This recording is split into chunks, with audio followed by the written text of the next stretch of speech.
everybody, Gilligan Kruger 0829 here with a video game review, actually.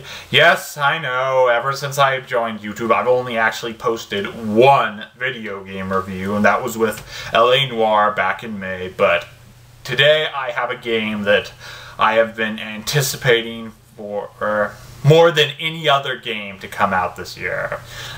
More than Skyrim or Modern Warfare 3 or any of those. In fact, this is a game I've been anticipating more than most any game to have come out in the last couple of years. That game is, of course, The Legend of Zelda Skyward Sword, here in the Collector's Edition bundle.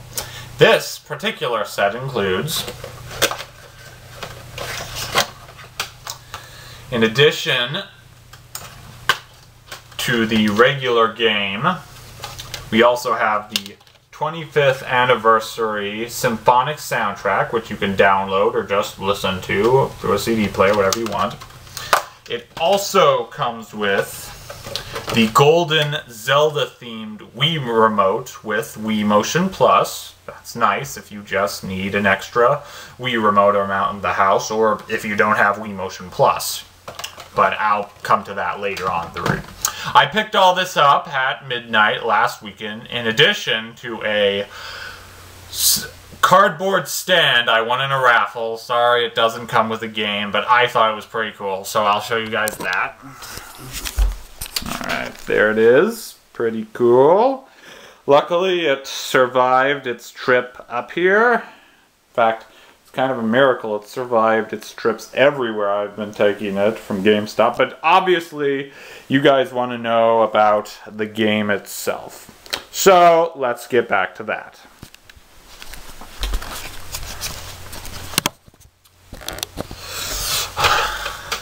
Alright, so let's talk about the game itself. And I know it's not really fair to review a game when I haven't really gotten all too far in that. It's kind of like watching a movie 10 minutes through and then doing a review on it then, but I just thought I had to review what I've played so far. So let's talk about the story. So this one is actually set before the series we know, or at least that's what it says. Quite frankly, I think it's probably somewhere between games, actually, since Link and Zelda look older than they did as kids in Ocarina of Time, but younger than they did as old teens, semi-adults in Twilight Princess. So the time frame isn't all that important. I still think it's cool. But so through this, we learn that Link used to live in a city in the sky, where he was just another citizen, but he was best friends with, believe it or not, Princess Zelda. And they had known each other ever since childhood. And in this one, Zelda is actually wishing Link a lot of credit on a race on a skyloft, which essentially in this, the skyloft is a giant bird that is the equivalent to your horse in the other games. I'm not sure if the Epona will actually appear in the games, because there was a part in the beginning where they don't give you the option to name the horse, but quite frankly, I really like flying. It's a very interesting new experience. So after going through a series of events, we see Link interacting with Zelda. Unfortunately, a storm comes and takes Zelda away, way away from the Skyward Island, whatever it's called. I didn't get the name, but who cares? So Link, once again, as normal, has to get in that traditional tunic and go to rescue her. And we're in our classic Zelda game. So let's just talk about everything I've seen so far. First off, let's address the graphics. Now these graphics, at first I'll admit I wasn't all for them. I looked at them and I'm thinking, what? That's the best you can do? You made them look so great in Twilight Princess, and here it looks more like Ocarina of Time meets The Wind Waker or something like that. But I'll admit, The Legend of Zelda series is always trying to do something new with its graphics, and it actually works pretty well here. Again, I was very surprised. I actually liked it a lot more when I started playing the game. So the graphics are a lot of fun. They're really nice looking. Actually, that's the difference between them and Twilight Princess, which I'll probably bring up a lot through this review, but it's the best thing I have to compare to.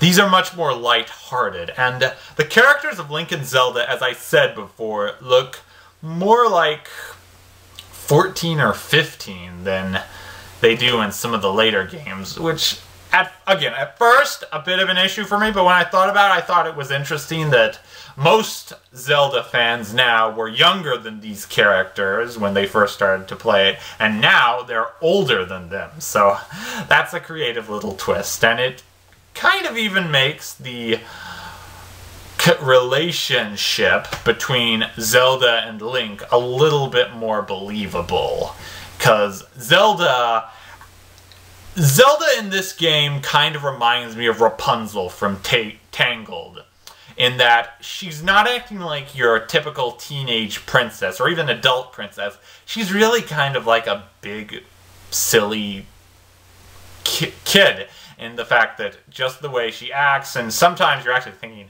stupid girl, but it's clever. I really like the change. So that kind of goes into the graphics, but commends to you, Nintendo. You actually surprised me.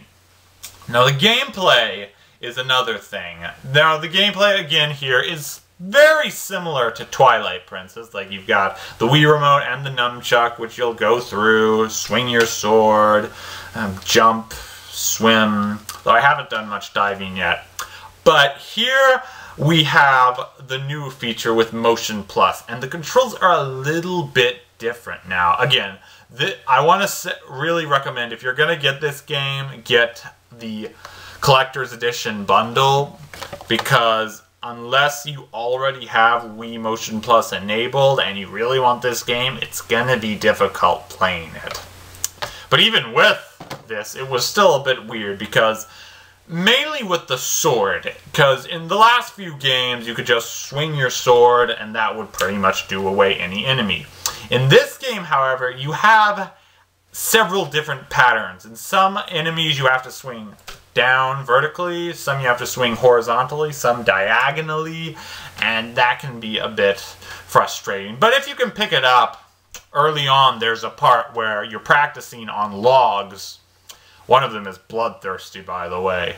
If you can pick it up, it's really good. I kind of liked it. It was more so the flying on the Skyloft, which is the giant bird, that were harder for me to pick up. Because the first time I played this was actually on a demo version in GameStop. While I was waiting to get the game, I'm like, whoa, what am I doing here? But when I actually started playing it, it was still a little bit frustrating, but I actually kind of liked it. It was really nice, because you have to, like, do a dive and then swing forward to fly.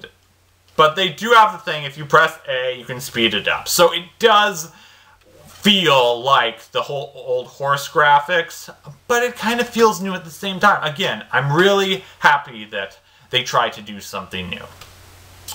The story, to me, feels a little bit more Mario-ish here, because this feels more like a princess rescue mission, which isn't bad, don't get me wrong, but I don't know.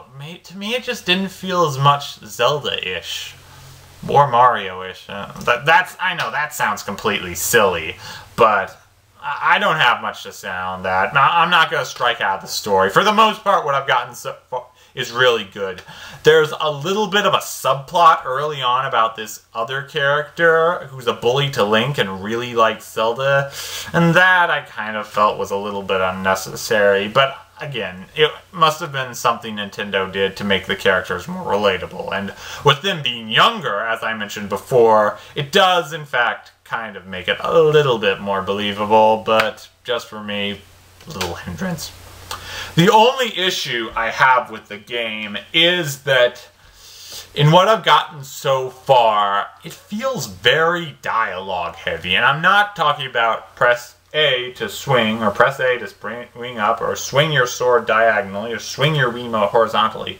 There are some talking scenes between Zelda, Link, and Zelda's father. That's right, we actually see Zelda's father in this game.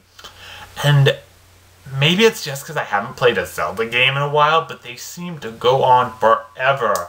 I swear, I'm thinking, ugh, shut up. I want to play Zelda.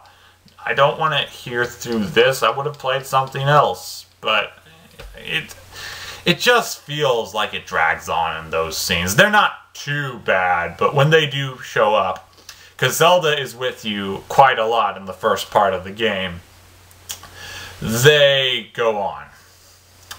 But honestly, let's face facts. You guys did not come to play a Legend of Zelda game to listen to dialogue. And I think if you're as much of a Zelda fan, or even more of a Zelda fan in the case of most of you that I am, this won't bother you too much.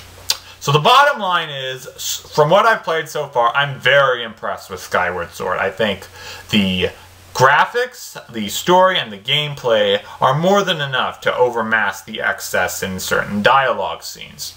I really want to commend Nintendo for, despite the fact that I thought it wasn't going to be as good as the previous installments, this has gone above and beyond all my expectations, and I do not expect to be disappointed with the rest of this game. I'm very interested to cruise through Hyrule and save the lovely Princess Zelda from certain demise. And as such, I'm giving Zelda Skyward Sword 4.5. Actually, let's make it 4.5 to 4.75. Somewhere in that radius. Stars out of 5. It's really incredible. I definitely recommend you to get it, whether you're a Zelda fan, an adventure fan, or just a video game fan in general. And especially, again, my preference goes to the bundle edition for the excellent soundtrack and Wii Remote Plus. I highly recommend this game as one of the best games I've played in a very long time. You can find all my movie and video game reviews on my YouTube channel. If you have a movie or game you'd like me to review, comment on this video or on my channel. And until next time, peace. Yeah!